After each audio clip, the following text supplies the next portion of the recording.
Sometimes when I sleep, I dream about it, about the war here. People getting shot, and I keep thinking, what bullet is marked for me? Is it real, or did I just dream about it?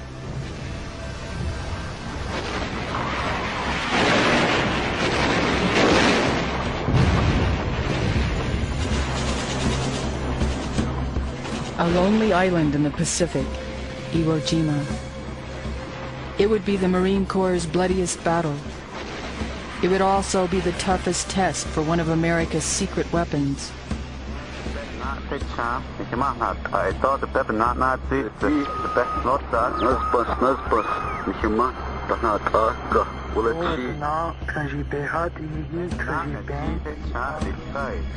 Not a gun or a bomb, but an ancient language spoken only by a people called the Navajo.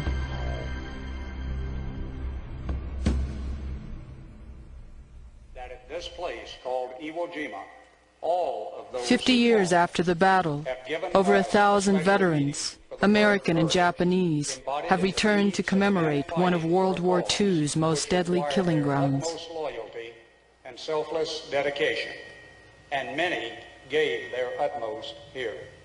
Marine Corps veteran Sam So was a code talker, one of the Navajo whose voice held the keys to victory at Iwo Jima.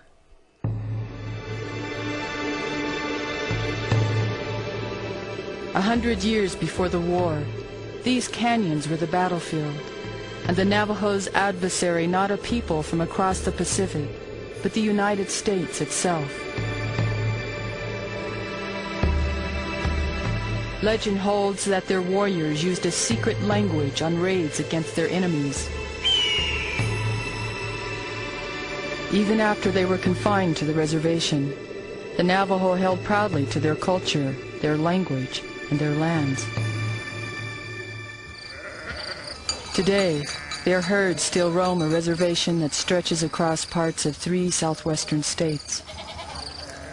And men like Sam So grew up in a remote Navajo world.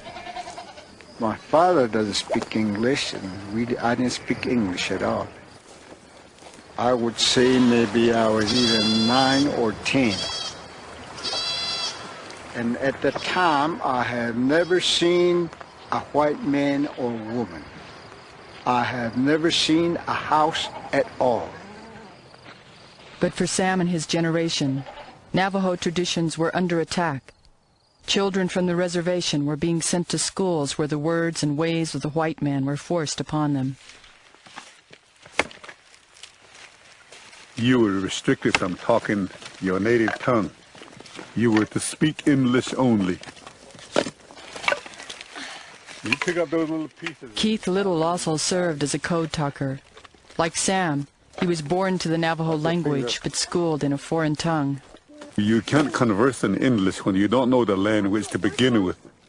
So you walk around, you know, being like I guess a blank person. But you have to get your message across some way. Your talking Navajo was reported to your superior. Anyway, you were punished one way or another. But these young men and their language, the heart of the culture the white man tried so hard to wipe out, would help turn the tide in the Pacific War.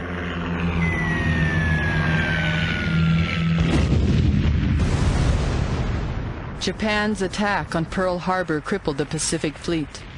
As American forces fought back, they discovered that the enemy could crack our codes and read battlefield messages almost at will. A new, unbreakable code had to be found. Convinced that Navajo-speaking signalmen would baffle Japan's best code breakers, the Marine Corps turned to the reservation for recruits.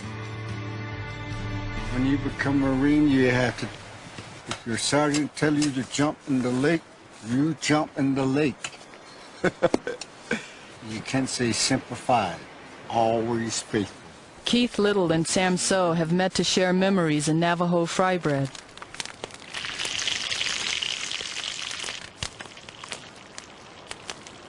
Many traditions still thrive on the reservation, but the Navajo tongue, like memories of the Pacific War, is strongest for older generations. When you first joined the Marines, did you guys know you'd become code talkers? Well, for me, I didn't have any idea that I would be joining the Marines at all. All I know is I got drafted. My birthday was March the 4th. And when that March the 4th came, I became 17 years old, and I hustled to the Marine Corps recruiting station. On the reservation, Navajo men, young and old, were lining up to fight for America, despite their bitter history. All I know was that this is our land. When I heard it was being bombed, being attacked by some enemy, then that didn't set too well with me. In all, nearly 4,000 Navajo left the world of the reservation to join a world at war. Some 400 would serve as code talkers with the U.S. Marines. From Guadalcanal to Okinawa, the Navajo signalmen strung phone lines. They hauled field radios and fought on the front lines. Yet of all their duties, none was more crucial than turning their language into secret words of war.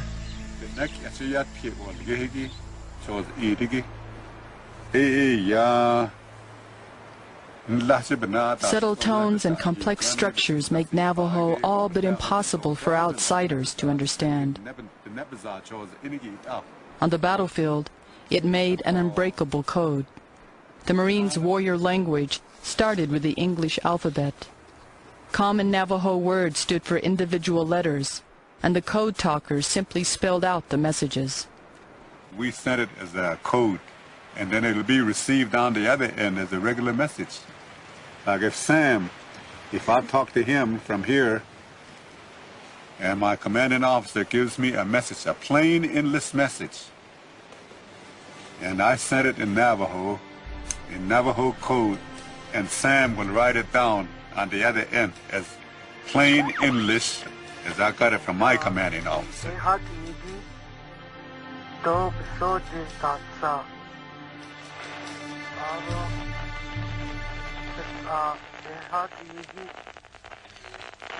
If it's in Navajo, the other guy will say, message for Arizona. That means they want a Navajo code talker to receive the message. To confuse the enemy further, they played word games and used metaphors. What we call rockets, ground boiler. When they hit the ground, it's like the ground is boiling. This is rocks flying all over. Hand grenade, namasi, potato. Tahiti means hummingbird in English. We used to call that fighter plane.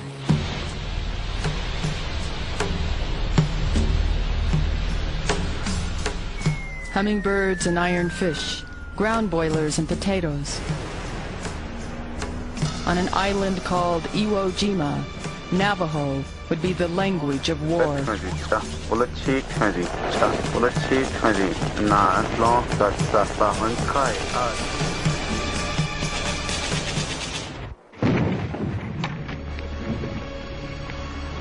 February 19th, 1945.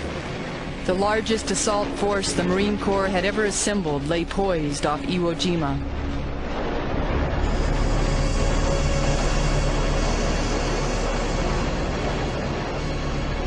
As far as I can see, there were ships steaming ahead. And my gosh, I thought, with this many, we can overrun this island in one day and go home. But one day would turn to more than 30 before the Marines would control this place. A fly speck of rock, just 8 square miles, Iwo Jima held airfields vital to the final approach and invasion of Japan. That made it a rock worth dying for.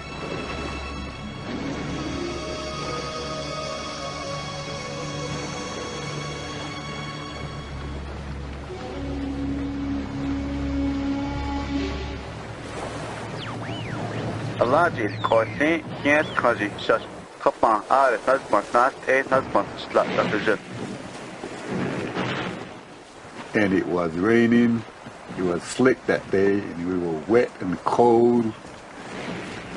Code talkers hit the beach with the opening waves of the attack. At first, the Japanese held their fire. Then they sprang the trap. And you get that withering fire. It looked to you that it was impossible to survive in. Impossible to come out alive, to even lift your head. It's awfully scary. On Evo it was like that. Getting beyond the beachhead became a nightmare for radio man and rifleman alike. And I look over here and say, how can people survive with all that shelling and bombing?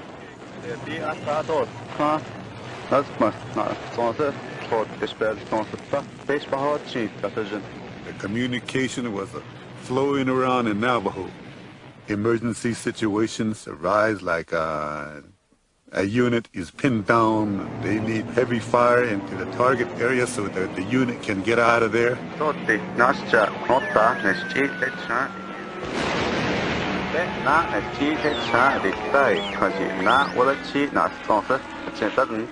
Calling in reinforcements and supporting fire, reporting casualties and enemy movements. The signalmen were the lifeline of the attack.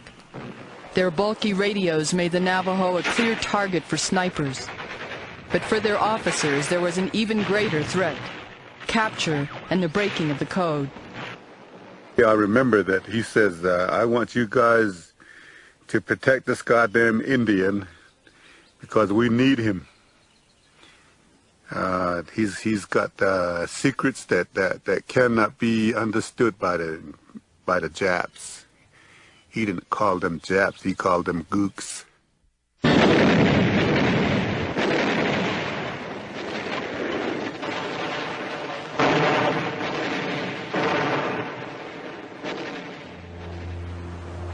Iwo Jima was not just an island.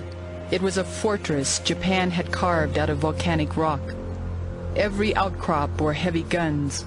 Caves and blockhouses led to miles of tunnels. And in the tunnels, an invisible army, 22,000 strong. In some of these pillboxes there are tunnels running from one pillbox to the next one. So when they start bombing, they go in there underground there. When they lift up the bombardment, they come back up and get out there and man their machine guns there. I never saw an enemy, a live enemy. Everything was quiet, everything was spooky. Weird, you might say. In their underground strongholds, outmanned, outgunned, the Japanese refused to surrender. Their orders were to fight to the death, taking as many Marines with them as they could. We just have to find ways to get to the pillboxes. Throw a grenade in there, or if you can, get a flamethrower up there and shoot flames into their cave. You can hear them yelling in there when you get them.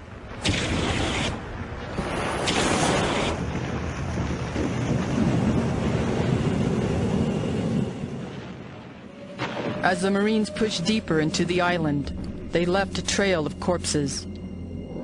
In traditional Navajo belief, evil will come to those who walk among the dead. And Iwo Jima had become Chi'idita, a land of the dead. Me and the commanding officer were in a crater, a bomb crater. And I guess I had my head up a little bit. And he came around and grabbed my foot and said, "Hey, you move over, you're too high, somebody might shoot you." He laid down where I was. He just laid down where I just had moved. And a sniper bullet cut him in between the eye. He didn't even move, he just fell over. And things like this, you wonder why. Why did I survive when I should have been the one that got shot? See? These things always hang around with you, these thoughts. For the infantryman on the ground, war can seem senseless. Still, every battle has its cause. Iwo Jima was one of the final stepping stones to Tokyo. With the island's airfields in Allied hands, the war would be all but over. It took a lot of fighting. When they took this airfield there, the ones that go ahead, some of them get shot and fall, there's always another one behind it. Even while still a battlefield, the landing strip began saving American lives. Now, bombers crippled in raids on Japan had a last-ditch place to land. And all of a sudden we heard an airplane coming in from the side there. I think it was a bomber. And then we found out their plane was a little shot up.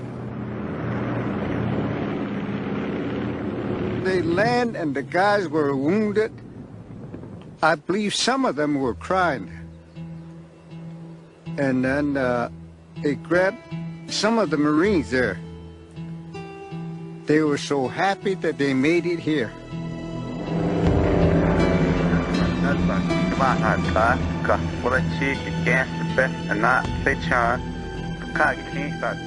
In the end, Iwo Jima cost the lives of over 6,000 Americans, 1/3 of all the Marines killed in combat in the war. Of 22,000 Japanese, barely 1,000 would survive.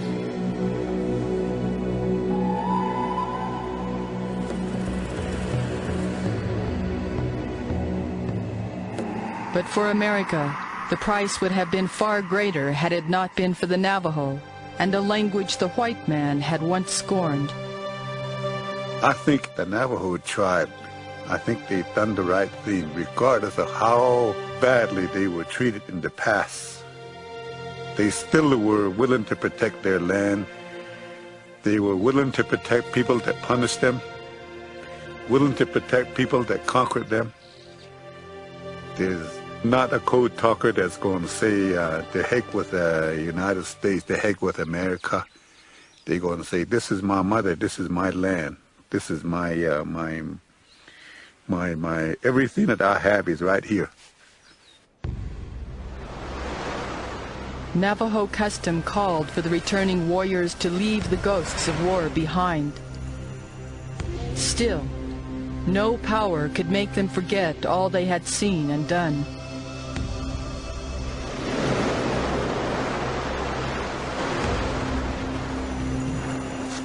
I keep thinking about it, and I got nightmares of it. Now that I came here, I found out all the shelling holes, all the trees that were battered have grown back up, and it looks peaceful to me. I think seeing this here today will help me get over my nightmares.